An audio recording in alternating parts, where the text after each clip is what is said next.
আজি এই দিনটো এটা বিশেষ দিন, কিন্তু ইয়াত সমবেত হোৱা যিমান শিক্ষক শিক্ষয়িত্ৰী আছে সকলৰে মনত অজস্ৰ বেদনা আছে, অজস্ৰ ক্ষোভ আছে, অজস্ৰ কঠিন শিল বুকুত বান্ধি ইয়াত শিক্ষকসকল উপস্থিত আছে। এফালে কিছু আৰ্থিক লোকচানৰ বিষয় জড়িত হৈ আছে, আনফালে ভৱিষ্যতৰ সুৰক্ষাৰ প্ৰশ্ন জড়িত হৈ আছে। গতিকে এই শিক্ষকসকলে ভৱিষ্যত সুৰক্ষাৰ স্বাৰ্থত আজি বুকুত শিল বান্ধি ইয়াত উপস্থিত হৈছে।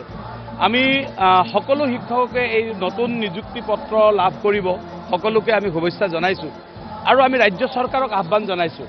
এই যে বুকুত শিলটো বান্ধি এই শিক্ষকসকলে আজি নিযুক্তি পত্ৰখন গ্ৰহণ কৰিব, এখেতসকলৰ মৰ্মবেদনাখিনি ৰাজ্য চৰকাৰে আৰু কেনেকৈ উপশম কৰিব পাৰে, কেনেকৈ আৰু সঠিকভাৱে তেখেতসকলৰ প্ৰাপ্য অধিকাৰখিনি দিব পাৰে।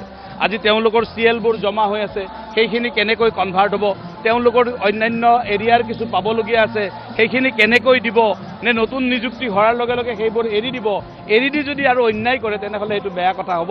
ইতিমধ্যে এই শিক্ষকসকলৰ যথেষ্ট আৰ্থিকভাৱে লোকচান হৈছে, গতিকে শিক্ষকসকলৰ যাতে সেই লোকচানখিনি ৰাজ্য চৰকাৰে আংশিকভাৱে হ'লেও পূৰণ কৰিব পাৰে তাৰ কাৰণে আমি আহ্বান জনাম।